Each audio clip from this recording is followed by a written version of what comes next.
ജമ്മു കാശ്മീരിൽ നടന്ന രാജ്യസഭാ തെരഞ്ഞെടുപ്പിൽ ബി ജെ പിക്ക് വലിയ വിജയമാണ് ഉണ്ടായിരിക്കുന്നത്. ഒരു സീറ്റ് അപ്രതീക്ഷിതമായി ബി ജെ പിക്ക് ലഭിച്ചിരിക്കുകയാണ്. ഇത് കുറച്ചു നാൾ മുൻപ് നാം പ്രതീക്ഷിച്ചിരുന്നില്ല. കാരണം അവിടെ പതാക ഉയർത്താൻ പോലും കഴിയാത്തൊരു സ്ഥലത്ത് നിന്നാണ് ഇത്തരം വിജയങ്ങൾ ഉണ്ടാകുന്നത്, ഇത്തരം മാറ്റങ്ങൾ ഉണ്ടാകുന്നത്. ഇതിനുള്ള കാരണം എന്താണ്? ബി ജെ പിക്ക് 28 സീറ്റ് ഉണ്ടായിരുന്നുള്ളൂ കേട്ടോ അപ്പോൾ ബി ജെ പിക്ക്. പക്ഷെ 32 വോട്ട് കിട്ടി. 4 പേര് കാലുവാരി എവിടുന്ന് വോട്ട് ചെയ്തിട്ടുണ്ട്. ആരാന്ന് പറയാൻ പറ്റില്ല. പക്ഷേ ആര് ചെയ്തു എന്നുള്ളതല്ല പ്രശ്നം. ജനങ്ങൾ വികസനം ആഗ്രഹിക്കുന്നു. ആ വികസനം എങ്ങനെ?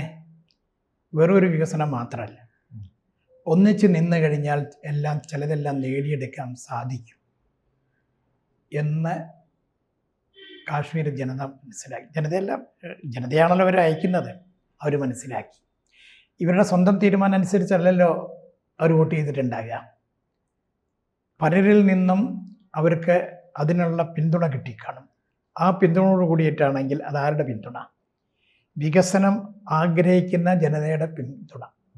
ഈ രാജ്യം ഒന്നിച്ച് നിൽക്കണം എന്ന് ആഗ്രഹിക്കുന്ന, നേരത്തെ പറഞ്ഞതുപോലെ പതാക ഉയർത്താൻ പോലും സമ്മതിക്കില്ല ദേശീയ പതാക എന്ന് പറഞ്ഞ സമയത്ത് അവിടെ പോയി വെല്ലുവിളിച്ച് പതാക ഉയർത്തിയയാളാണ് ഇന്നത്തെ ഭാരതത്തിൻ്റെ പ്രധാനമന്ത്രി.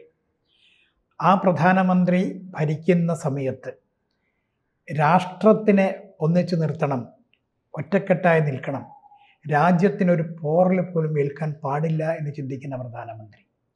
ആ പ്രധാനമന്ത്രി നേതൃത്വം കൊടുക്കുന്ന മന്ത്രിസഭയിലെ സർവ്വ മന്ത്രിമാരും അവരുടെ എം പിമാരും അവരോടൊപ്പം നിൽക്കുന്ന ജനങ്ങളും ഇവരെല്ലാം ആഗ്രഹിക്കുന്നത് ഭാരതത്തിൻ്റെ അഖണ്ഡത നിലനിർത്തണം എന്നുള്ളതാണ്. ആ അഖണ്ഡത നിലനിർത്തണമെങ്കിൽ ദേശീയ ബോധമുള്ള സമാജം ഉണ്ടാകണം. ആ ദേശീയ ബോധമുള്ള സമാജം ഉണ്ടെങ്കിൽ മാത്രമേ ഈ അഖണ്ഡത നിലനിർത്താൻ സാധിക്കൂ. ജമ്മു കാശ്മീരിലെ ഈ വോട്ട് കിട്ടാൻ കാരണം, അവിടെ രാജ്യസഭയിലേക്ക് ഒരാൾ എക്സ്ട്രാ വരാൻ കാരണം ഒരു പക്ഷേ ഈ ചിന്തയായി, ഒരു പക്ഷേ അല്ല, അതാണല്ലോ സത്യം, ഈ ചിന്തയായിരിക്കുമല്ലോ. ജമ്മു കാശ്മീരിനെ സംബന്ധിച്ചിടത്തോളം വികസനം മാത്രമല്ല, അവിടെ ചിലരുടെ നിലനിൽപ്പും പ്രശ്നമാണ്. അപ്പം അതുകൊണ്ട് നാടിൻ്റെ ഐക്യത്തിന് വേണ്ടി, രാജ്യത്തിൻ്റെ ഏകതയ്ക്ക് വേണ്ടി അവിടുത്തെ ആളുകൾ ആ നിലയ്ക്ക് ചിന്തിപ്പിച്ചു ഈ MLA എന്നുള്ളതാണ് സത്യം. ചിന്തിച്ചതല്ല, ചിന്തിപ്പിച്ചതാണ്. അതോടൊപ്പം വികസനം ഉണ്ടാവും. കാരണം മതം നോക്കിയിട്ട് കൊല ചെയ്യപ്പെട്ട സംസ്ഥാനമാണത്. മതം നോക്കിയിട്ട് കൊല ചെയ്യപ്പെട്ട, ഇതൊന്നും വെറുതെ അല്ലല്ലോ. ആളുകൾ ചിന്തിക്കില്ലേ? അത് 2 മാസം മുൻപും ഉണ്ടായിട്ടുണ്ട്. പണ്ഡിറ്റുമാരെ മുഴുവൻ അവിടുന്ന് ഒഴിപ്പിച്ചിട്ട് അടിച്ചോടിച്ച് അവരുടെ സർവ്വവും നശിപ്പിച്ചില്ലേ? ക്ഷേത്രങ്ങൾ മുഴുവൻ പള്ളിയാക്കി മാറ്റി, ഇവരുടെ വീടുകൾ മുഴുവൻ അവരുടെ തൊഴിൽശാലകളാക്കി മാറ്റി. ഈ വിധത്തിൽ ഹിന്ദു സമൂഹത്തെ മുഴുവൻ ഇല്ലായ്മ ചെയ്യാനുള്ള കഠിന ശ്രമം നടത്തിയ സ്ഥലത്താണ് ഇന്ന് നടന്നിരിക്കുന്നത്. ഈ ആളുകൾ ആരൊക്കെ ആയിരുന്നു എന്നുള്ളതും കൂടി ചിന്തിക്കണം. അവരുടെ തലമുറക്കാരെ എന്ന് പറയപ്പെടുന്നവർ തന്നെയാണ് ഇപ്പം ഇത്തരം കാര്യങ്ങളിന് ഗവൺമെൻറ് സപ്പോർട്ട് ചെയ്യുന്നത്. അപ്പം എവിടെയും മാറ്റം വരുത്താൻ വേണ്ടി സംഘടിത സമൂഹത്തിന് സാധിക്കും. എവിടെയും അതിൽ കുറച്ച് ദേശീയ ബോധം കൂടി ഉണ്ടെങ്കിൽ കൂടുതൽ സാധിക്കും. ഇതിന് ഏറ്റവും പ്രധാനപ്പെട്ട ഘടകം ദേശീയ ബോധം, ഹൈന്ദവ കാഴ്ചപ്പാട്, അടിച്ചോടിക്കപ്പെട്ടവർക്ക് വേണ്ടി ജനങ്ങൾ ഒരുമിച്ച് നിൽക്കുന്നു. ഇങ്ങനത്തെ ചില പ്രത്യേക സംഗതികളെല്ലാം ഇതിലുണ്ട് എന്നുള്ളതാണ്. അല്ല, ഇത് നൽകുന്ന സന്ദേശം അതാണല്ലോ, അടിച്ചോടിക്കപ്പെടാതിരിക്കാനായി ഐക്യപ്പെടുക. ഇത് നമ്മളെ കേരളത്തിലേക്ക് ചിന്തിക്കേണ്ട കാര്യമാണ്. കേരളത്തിൽ ഇന്നത്തെ പ്രധാനപ്പെട്ട സംഗതി ഈ ദേവസ്വം ബോർഡല്ലേ. ദേവസ്വം ബോർഡ് നടക്കുന്ന കൊള്ള, ദേവസ്വം ബോർഡ് നടക്കുന്ന മോഷണം, ദേവസ്വം ബോർഡ് നടത്തുന്ന അടിച്ചു മാറ്റൽ, ദേവസ്വം ബോർഡിൽ എല്ലാ കാലത്തും വരുന്ന അടിച്ചു മാറ്റുന്ന ഒരു വിഭാഗം ആൾക്കാർ, മുകളിൽ നിന്ന് താഴെ അതിൻ്റെ ഉള്ളിൽ മുഴുവൻ അങ്ങനത്തെ ആൾക്കാർ. ഇവരെ ആരാ തിരഞ്ഞെടുക്കുന്നത്? ഹിന്ദു നാമധാരികളായിട്ടുള്ള MLA ദേവസ്വം ബോർഡ് പ്രസിഡന്റിനെ തിരഞ്ഞെടുക്കാനുള്ള അവകാശമല്ലേ? ഹിന്ദു നാമധാരികൾ, ഞാൻ അതേ പറയുന്നുള്ളൂ. കുറച്ച് കഴിഞ്ഞാൽ ഹിന്ദു നാമധാരികളായി തിരഞ്ഞെടുക്കാൻ എത്ര പേരുണ്ടാവും ഞാൻ നോക്കിക്കഴിഞ്ഞാൽ. ഹൈന്ദവ ജനത ചിന്തിപ്പിക്കേണ്ടത് കാശ്മീരിൽ നിന്നാണ് ഇപ്പോൾ പ്രേരണ ഉൾക്കൊള്ളേണ്ടത്. കേരളത്തിലെ ജനങ്ങൾ കാശ്മീരിൽ നിന്ന് പ്രചോദനം ഉൾക്കൊള്ളണം. കാശ്മീർ ജനതയിൽ നിന്ന് സംഘടിച്ച് നിന്ന് കഴിഞ്ഞാൽ നമുക്ക് നേടിയെടുക്കാൻ സാധിക്കും. അസംഘടിതരാണെങ്കിൽ അല്ല, അതും മാത്രമല്ല, ചിലർ പറയുന്നുണ്ട് അവലും മലരും കുന്തിരിക്കും വീട്ടിൽ കാത്തു വെച്ചോളൂ. അതെ, അതും പറഞ്ഞു. അതാ പറഞ്ഞത്. അവർ കാത്തി വെച്ചിരിക്കാൻ വേണ്ടിയിട്ട് അവർ കത്തി മുറിച്ച കൂട്ടുകയാണ്. ഇവിടെയാണ് മറ്റൊരു വിഷയം വരേണ്ടത്. കാര്യം, ഈ നാട്ടിലെ ബിസിനസ് രംഗങ്ങൾ, ചെറുകിട ആയിട്ടുള്ള റോഡരികിൽ നിൽക്കുന്ന സ്ഥാപനങ്ങൾ, റോഡരികിൽ നടക്കുന്ന ബിസിനസ്സുകൾ, അവരുദ്ദേശിച്ച് അവരുടെ പിന്തുണയോട് കൂടിയിട്ടാണ് ഈ കുന്തിരിക്കും അവലും മലരും ഒക്കെ. കാരണം ഞാനൊരു ചെറിയ ഉദാഹരണം പറയാം. ഇവിടെ പറയാൻ പാടില്ലാത്തതാണ്, ചിലപ്പോൾ അതിൻ്റെ പിന്നാലെ കാര്യങ്ങൾ പറയും. ഈ കരിക്ക് വെട്ടുന്നൊരു വിഭാഗമുണ്ട്. കാസർഗോഡ് മുതൽ അങ്ങ് കളിയിക്കാവുള്ള വരെ റോഡ് സൈഡിൽ കരിക്കുണ്ട്. അതിൽ എത്ര ശതമാനമുണ്ട് ഈ നാട് നിലനിൽക്കണമെന്ന് ആഗ്രഹിക്കുന്നവർ? തുച്ഛമായ ആൾക്കാരേ ഉള്ളൂ.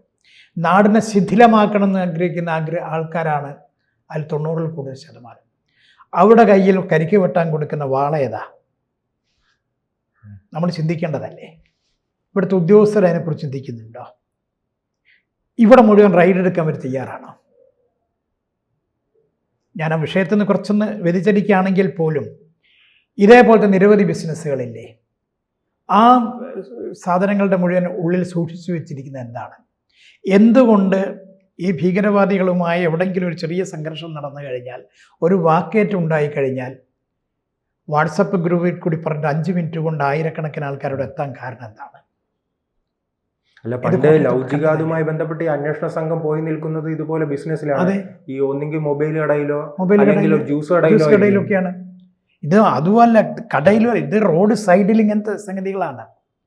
അപ്പം ഏത് ഭാഗത്തും അവർക്കിഷ്ടമില്ലാത്ത ആൾക്കാർ യാത്ര ചെയ്യുന്ന സമയത്ത് ആ യാത്ര ചെയ്യുന്ന ആൾക്കാരെ അവർക്ക് തകർക്കാൻ സാധിക്കും.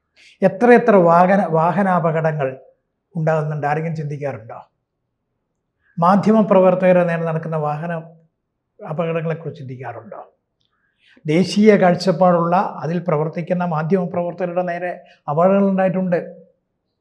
ഈ അപകടത്തെക്കുറിച്ച് ആരെങ്കിലും ചിന്തിച്ചിട്ടുണ്ടോ?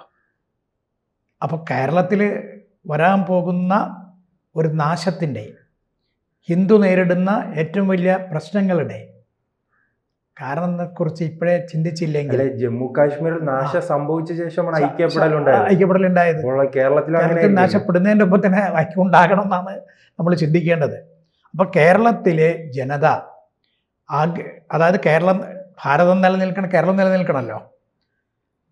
ഇത് പരസ്പര പൂരകങ്ങളാണല്ലോ ഇതെല്ലാം. അപ്പോൾ കേരളം ഒരു ഹൈദരാബാദിൽ നിന്ന് ഇല്ലാത്ത നാടാണോ? ഇവിടെ നിന്ന് വിളക്ക് കത്തിക്കുന്നവരും ക്ഷേത്രത്തിൽ പോകുന്നവരും ശകുനം കാണേണ്ടവരും ഇങ്ങനത്തെ എല്ലാ ചിന്തയുള്ളവരൊക്കെ തന്നെയാണ്. നിലവിളക്ക് കൊളുത്തുന്നവരാണ്, തേങ്ങ അടിക്കുന്നവരാണ് ഈ ആൾക്കാർ. കേരളത്തിലെ ജനത സ്വാഭാവികമായിട്ടും ഹൈദരാബാദിൽ നിന്ന് വിട്ടു നിൽക്കുന്നവരല്ല. ഇന്ന് അതൊക്കെ തകർക്കാൻ വേണ്ടി ശ്രമിക്കുന്നുണ്ട്. ഇപ്പോൾ അടുത്ത കാലത്ത് നമ്മുടെ മുഖ്യമന്ത്രി വാമനാവതാരം എന്ന് പറഞ്ഞിട്ട് ഇവിടെ ചില ആൾക്കാർ പ്രശ്നം ഉണ്ടാക്കിക്കൊണ്ടിരിക്കുന്നൊക്കെ പറഞ്ഞ് പ്രസംഗിച്ചിട്ടുണ്ട്. വാമനാവതാരം അല്ലേ ശരിക്കും? അതിനൊക്കെ പാടില്ല. അതോടൊപ്പം തന്നെ ഈ കാല് തൊട്ട് വണങ്ങുന്നത് ശിവൻകുട്ടി പറയുന്നത് വേണ്ട. അതല്ല വിശ്വാസികൾ അതല്ലേ പറഞ്ഞത്. ചിലപ്പോ ഇതിനെയും കാട്ടി അനാചാരമുള്ളവരെ മൗനം പാലിക്കുകയാണ്. സ്റ്റേജിൽ കയറി ഇറങ്ങി പൊക്കുകയാണോ അങ്ങനെ പറയുന്നവരുണ്ട്. അപ്പം ഈ നിലയ്ക്കുള്ള ഒരു പോക്ക്, ഇതെല്ലാം കേരളത്തിനെ സംബന്ധിച്ചുള്ള ഹിന്ദുക്കളുടെ നേരെയാണ് നടക്കുന്നത്. എല്ലാ വിഭാഗത്തിനും, എല്ലാ രാഷ്ട്രീയക്കാർക്കും, പ്രത്യേകിച്ച് കമ്മ്യൂണിസ്റ്റ് ആൾക്കാർക്ക് ഹിന്ദുത്വത്തെ നശിപ്പിക്കണം, സനാതന ധർമ്മത്തെ നശിപ്പിക്കണം എന്നുള്ള ഉദ്ദേശത്തോടെയാണ്. അപ്പം നിൽക്കുന്ന പ്രതിപക്ഷം ഇത് തന്നെ പറയും. അവിടെ ഭരിച്ചിരുന്നവർ ആണല്ലോ ഇപ്പോൾ ഇവിടുത്തെ പ്രതിപക്ഷം എന്ന് പറയുന്നവർ. ആ പ്രതിപക്ഷത്തിൻ്റെ ആൾക്കാർ ഇങ്ങനത്തെ ആൾക്കാർ സപ്പോർട്ട് ചെയ്യും. കാരണം അവർക്കും വോട്ട് വേണമല്ലോ. അപ്പം സംഘടിത ന്യൂനപക്ഷത്തിൻ്റെ വോട്ട് കിട്ടാൻ വേണ്ടി ഇവിടെ ഭരണകക്ഷിയും പ്രതിപക്ഷവും ഒരുമിച്ച് കൂടുന്ന സമയത്ത് ചിന്തിക്കേണ്ടത് ദേശീയ ബോധമുള്ള ഹിന്ദു സമാജമാണ്. ആ ദേശീയ ബോധമുള്ള ഹിന്ദു ഉള്ളിൽ ഉറങ്ങിക്കിടക്കുന്നുണ്ട്. അത് തട്ടി ഉണർത്താൻ വേണ്ടി ഹിന്ദു സംഘടനകളടക്കം, രാഷ്ട്രീയം ഏതുമാകട്ടെ, ഹിന്ദുത്വത്തിന് വേണ്ടി നിൽക്കുന്ന രാഷ്ട്രീയക്കാർക്ക്, ഹിന്ദുത്വത്തിന് വേണ്ടി നിൽക്കുന്ന, രാഷ്ട്രത്തിൻ്റെ ഏകതയ്ക്ക് വേണ്ടി നിൽക്കുന്ന ആൾക്കാർ ഭരണത്തിൽ വന്നെങ്കിലും അവരെ ഉയർത്തിക്കൊണ്ടുവന്നെങ്കിലും മാത്രമേ കേരളത്തിലും നമുക്ക് ഈ പാഠം ഉൾക്കൊണ്ടുകൊണ്ട് മുന്നോട്ട് കൊണ്ടുപോകാൻ സാധിക്കൂ. ജമ്മു കാശ്മീർ അതിൻ്റെ നേരെയുള്ള ഒരു എന്താ പറയുന്നത് ഒരു ഒരു വിജയത്തിൻ്റെ ഒരു പ്രത്യേകതയായിട്ട് കാണണം ഇത്. അതാണ് ആ നിലയ്ക്ക് ഇവിടെ ഇപ്പം കണ്ട എനിക്ക് മനസ്സിലാകുന്ന അതാണ് കേട്ടോ. വെറും ഒരു BJPക്ക് ഒരംഗം കൂടി എന്നുള്ളതല്ല. പക്ഷെ കേരളത്തിനെ സംബന്ധിച്ചിടത്തോളം പ്രത്യേകിച്ചും കേരളത്തിലെ ജനങ്ങൾ ചിന്തിക്കേണ്ടത്, കേരളത്തിലെ ഹിന്ദു ജനങ്ങൾ ചിന്തിക്കേണ്ടത്, ദേശീയ ജനത ചിന്തിക്കേണ്ടത് ഇത് ഉൾക്കൊള്ളാനാണ്, നമുക്ക് മാതൃകയാക്കാനാണ്. ആ മാതൃക സ്വീകരിച്ചാൽ കേരളത്തിലും വരാൻ പോകുന്ന കാലത്ത് മാറ്റങ്ങളും സംഭവിക്കും. ഉറപ്പാണല്ലോ. കാശ്മീരിൽ സംഭവിച്ച കേരളത്തിൽ മാറ്റങ്ങൾ, കാരണം 40% ഇപ്പോഴും ഹൈന്ദവ ബോധമുള്ള ആൾക്കാർ ഉണ്ട് എന്നാണ് പറയുന്നത്, പേരുകൊണ്ടെങ്കിലും. അപ്പം ആ നിലയ്ക്ക് നോക്കിക്കഴിഞ്ഞാൽ സാധിക്കാവുന്നതേ ഉള്ളൂ. കൂടുതൽ വാർത്തകളും വിശേഷങ്ങളും നിങ്ങളിലേക്ക് എത്താൻ ABC മലയാളം സബ്സ്ക്രൈബ് ചെയ്യുക, ബെൽ ബട്ടണും അമർത്തുക.